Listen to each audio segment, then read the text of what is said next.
Hi hello friends, എല്ലാ കൂട്ടുകാർക്കും ഷാൻവി വ്ളോഗിൻ്റെ പുതിയൊരു വീഡിയോയിലേക്ക് സ്വാഗതം. ഇന്നത്തെ നമ്മുടെ വീഡിയോ എന്ന് പറഞ്ഞിട്ടുണ്ടെങ്കിൽ കക്കറ്റ്സ് വിഭാഗത്തിൽപ്പെട്ട ചെടീൻ്റെ ഒരു കെയറും നമ്മളടുത്തുള്ള ഒരു 2-3 വെറൈറ്റി നിങ്ങൾക്കൊന്ന് പരിചയപ്പെടുത്താനും വേണ്ടിയിട്ടാണ്. പൊതുവേ ഡെസേർട്ട് സൈഡിലൊക്കെ കാണപ്പെടുന്ന ഒരു ചെടിയാണ് കക്കറ്റ്സ് എന്ന് പറയുന്നത്. പൊതുവേ നമ്മുടെ നാട്ടിൻ പ്രദേശങ്ങളിലൊക്കെ നമ്മൾ കള്ളിമുൾച്ചെടി എന്ന് പറയാറുണ്ട്. ഏകദേശം സെയിം പ്ലാന്റ് തന്നെയാണിത്. അപ്പോൾ അത് നമ്മൾ ഒരു 1-2 മാസം മുന്നേ ഒന്ന് പോട്ട് ചെയ്തിട്ടുണ്ടായിരുന്നു. ഇപ്പം നിറച്ചും വലുതായി വന്നിട്ടുണ്ട്.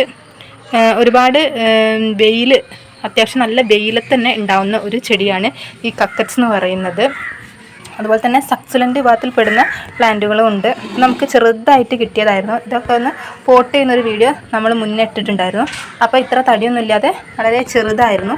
ഇപ്പോൾ അത്യാവശ്യം നല്ല ലെങ്ത്തും വെച്ചിട്ടുണ്ട്, അതുപോലെ തന്നെ നല്ല തടിയും വെച്ചിട്ടുണ്ട്. പുതിയ മുളകളൊന്നും ഉണ്ടായിട്ടില്ല, പക്ഷേ മൊത്തത്തിൽ ചെടി ഒന്ന് ഹെൽത്തി ആയിട്ട് വന്നിട്ടുണ്ട്. ഇത് വേറൊരു ടൈപ്പ് വിഭാഗത്തിൽ പെടുന്നൊരു കക്കറ്റ്സാണ്. ചില കക്കറ്റ്സ് പെട്ടെന്ന് തന്നെ ഗ്രോ ചെയ്യുന്നതാണ്. ഇതുപോലെ തന്നെ പുതിയ തണ്ടുകളൊക്കെ വന്നിട്ട് പെട്ടെന്ന് തന്നെ ഉണ്ടാകുന്നതാണ്. എന്നാൽ ചിലത് കുറച്ച് മെല്ലെ സ്ലോ ഗ്രോയിങ് ആയിരിക്കും. നമ്മളിപ്പോൾ ഈ കാണിക്കുന്നത് വളരെ സ്ലോ ഗ്രോയിങ് ആട്ടോ. നമ്മളിത് കുഴിച്ചിട്ടിട്ട് അതുപോലെ തന്നെയാണ്, കുറച്ച് വണ്ണം വെച്ചും അതുപോലെ തന്നെ ചെറുതായിട്ടൊന്ന് നീളം വെച്ചതുപോലെയും തോന്നുന്നുണ്ട്. അല്ലാതെ പുതുതായിട്ടൊന്നും വന്നിട്ടില്ല. ഈ കാണുന്ന 2 ടൈപ്പ് പെട്ടെന്ന് തന്നെ ഉണ്ടാകുന്നതാണ്. പുതിയ ലീഫ് നോഡുകളൊക്കെ വന്നിട്ട് പുതിയ ലീഫുകളായിട്ട് ഉണ്ടാകുന്നതാണ്. ഇപ്പോൾ ഇതിൻ്റെ ഈ ഒരു ഭാഗം നോക്കിയാൽ തന്നെ മനസ്സിലാവും. കണ്ടില്ലേ, പുതുതായിട്ട് ഇല ഉണ്ടാകുന്നതാണ്. നമ്മൾ ഒരുപാട് കെയറൊന്നും കൊടുക്കാതെ തന്നെ പെട്ടെന്ന് തന്നെ ഉണ്ടാകുന്നൊരു ചെടിയാണ്. മെയിനായിട്ട് പറയുകയാണെങ്കിൽ ഒരുപാട് വെള്ളം ഒഴിച്ചു കൊടുക്കേണ്ട ആവശ്യമില്ല. ഒരു 2 ആഴ്ചയൊക്കെ കൂടുമ്പോൾ വെള്ളം ഒഴിച്ചു കൊടുത്താൽ മതി. അത്യാവശ്യം നല്ല വെയിലത്ത് വേണം ഈ ചെടി ഒന്ന് പ്ലേസ് ചെയ്യാൻ വേണ്ടിയിട്ട്. നമ്മളിപ്പോൾ ഇൻഡോറായിട്ട് വെച്ച് കൊടുത്തിട്ട് ബാൽക്കണി സൈഡിലാണ്. ഒരു രാവിലെ 10 മണിക്ക് ശേഷം ഈ ഭാഗത്തേക്ക് നല്ല വെയിലടിക്കാറുണ്ട്. അപ്പോൾ ഈ ഒരു ചൂട് ചെടികൾക്ക് ധാരാളമാണ്. അതുകൊണ്ട് തന്നെയാണ് പെട്ടെന്ന് ഇത് ഉണ്ടായി വരുന്നതും. നമ്മളിപ്പോൾ ഇൻഡോറായിട്ട് വെക്കുകയാണെങ്കിൽ ഇതുപോലെ സ്റ്റോൺസൊക്കെ വെച്ചിട്ട് നമുക്ക് ഡെക്കറേറ്റ് ചെയ്തെടുക്കാവുന്നതാണ്. അപ്പോൾ നമുക്ക് 2-3 കക്കറ്റ്സ് വിഭാഗത്തിൽപ്പെട്ട ഒരു വെറൈറ്റി ആയിട്ടുള്ള പ്ലാന്റ് കിട്ടിയിട്ടുണ്ട്.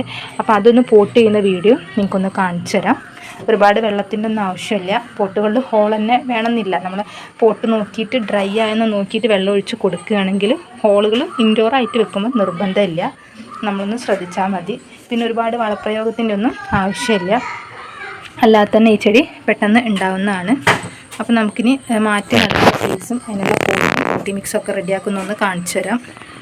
അപ്പോൾ നമ്മൾ 2 പോട്ടാണ് എടുത്തു കൊടുത്തിട്ടുള്ളത്. കക്കറ്റ്സൊക്കെ നല്ലൊരു സ്റ്റാൻഡേർഡ് ലുക്ക് തോന്നിക്കുന്നൊരു പ്ലാന്റ് ആയതുകൊണ്ട് തന്നെ അത്യാവശ്യം നല്ല ഭംഗിയുള്ള പോട്ടിൽ വെച്ച് കൊടുത്താൽ കൂടുതൽ ഡിസൈനിലുള്ള പോട്ടൊക്കെ എടുക്കുകയാണെങ്കിൽ നല്ല ഭംഗിയായിരിക്കും. ചില കക്കറ്റ്സൊക്കെ ഓവർ ഗ്രോത്ത് ആവില്ല. നേരത്തെ നമ്മൾ കാണിച്ചൊരു ടൈപ്പൊക്കെ ആണെങ്കിൽ. അപ്പോൾ ചെറിയ പോട്ട് മതി. നമ്മൾ 2 ചെറിയ വൈറ്റ് പോട്ടാണ് എടുത്തിട്ടുള്ളത്. നമ്മൾ ഹോളൊന്നും ഇടുന്നില്ല. ഞാൻ നേരത്തെ പറഞ്ഞ പോലെ വെള്ളം അധികം വേണ്ടാത്ത ചെടി ആയതുകൊണ്ട് ഇൻഡോറായിട്ടും വെക്കുകയാണെങ്കിൽ നമ്മൾ നോക്കിയിട്ട് വെള്ളം ഒഴിച്ചു കൊടുത്താൽ മതി. അപ്പം നമ്മൾ ഈ 2 പോട്ട് എടുത്തിട്ടുണ്ട്. നമുക്കിനി പോട്ടി മിക്സ് നോക്കാം. നമ്മൾ ഒരു കക്കറ്റ്സ് ഇതാണ് ഒരു കക്കറ്റ്സ് എന്ന് പറയുന്നത്. ഇത് ഓവർ ഫാസ്റ്റായിട്ട് ഗ്രോ ചെയ്യുന്നതല്ല, കുറച്ച് ടൈം എടുത്ത് ഗ്രോ ചെയ്യുന്നതാണെന്ന് തോന്നുന്നുണ്ട്. അപ്പോൾ നമുക്ക് ഇത് ഒരു പോട്ടിൽ ആദ്യം വെച്ച് കൊടുക്കാം. അപ്പോൾ നമ്മളെ പോട്ടി മിക്സ് ജസ്റ്റ് ഒന്ന് കാണിച്ചു തരാം. കുറച്ച് പോട്ടി മിക്സ് എടുത്തിട്ടുണ്ട്. പോട്ടി മിക്സ് എന്ന് പറയുമ്പോൾ ഡ്രൈ ആയിട്ടുള്ള പോട്ടി മിക്സ് വേണം. മെയിനായിട്ടുള്ള മിശ്രിതം എന്ന് പറയുന്നത് മണലായിരിക്കണം. കാരണം ഞാൻ നേരത്തെ പറഞ്ഞിരുന്നു, നമ്മൾ മരുഭൂമികളിലൊക്കെയാണ് ഈ ഒരു ചെടി കൂടുതലായിട്ടും കാണുന്നതെന്ന്.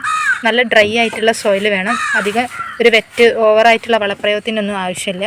അപ്പോൾ നമ്മൾ കുറച്ച് മണൽ, ചരൽ പോലുള്ളൊരു മിശ്രിതമാണ് എടുക്കുന്നത്. കൂടെ നമ്മൾ കുറച്ച് ചകിരിത്തണ്ടും കൂടിയും വെച്ച് കൊടുക്കുന്നുണ്ട്. ഓവർ വളപ്രയോഗമൊന്നും ചെയ്യുന്നില്ല. കുറച്ച് ഉണക്ക ചാണകപ്പൊടി ഒന്ന് ചേർത്ത് കൊടുക്കുന്നുണ്ട്. ഓവറായിട്ട് വേണമെന്നില്ല. അപ്പോൾ നമുക്കത് ഈ ഒരു പോട്ടിലേക്ക് വെച്ച് കൊടുക്കാം. എന്നിട്ട് നമ്മുടെ ചെടിയും കൂടിയും വെച്ച് കൊടുക്കാം. കുറച്ച് പോട്ടി മിക്സ് ഇട്ട് കൊടുത്തതിന് ശേഷം നമ്മൾ കുറച്ച് ചകിരിത്തണ്ട് ഇട്ട് കൊടുക്കുന്നുണ്ട്. അതിന് ശേഷം ബാക്കി പോട്ടി മിക്സും കൂടി ഇട്ട് കൊടുക്കാം. ബാക്കി ഭാഗത്തും കൂടി ഇട്ട് കൊടുത്ത് നമ്മൾ പോട്ട് റെഡിയാക്കിയിട്ടുണ്ട്. ഇനി നമുക്ക് ചെടി വെച്ച് കൊടുക്കാം. അപ്പോൾ ഞാൻ ചെടീൻ്റെ കൂടെ വെച്ച് കൊടുത്തിട്ടുണ്ട്. നന്നായിട്ട് മണ്ണിട്ട് ഒന്ന് ഫിക്സ് ചെയ്ത് കൊടുത്തിട്ടുമുണ്ട്. ഈ ഒരു ചെറിയൊരു കക്കറ്റ്സ് നമ്മൾ ചെറിയൊരു പോട്ടിൽ വെച്ച് കൊടുത്തിട്ടുണ്ട്. ബാക്കി 2 നമ്മൾ ഈ ഒരു വൈറ്റ് പോട്ടിലാക്കിയിട്ട് വെച്ച് കൊടുത്തിട്ടുണ്ട്. വേറെ ഒന്നും കൂടി ഉണ്ട്, അത് നമ്മൾ ഈ ഒരു റെഡ് പോട്ടിലും വെച്ച് കൊടുത്തിട്ടുണ്ട്. അങ്ങനെ 2-3 പോട്ട് നമ്മൾ സെറ്റ് ചെയ്തിട്ടുണ്ട്. നമുക്ക് നല്ലൊരു വെയിൽ കിട്ടുന്ന സ്പോട്ടിലാണ് ഇത് വെച്ച് കൊടുക്കേണ്ടത്.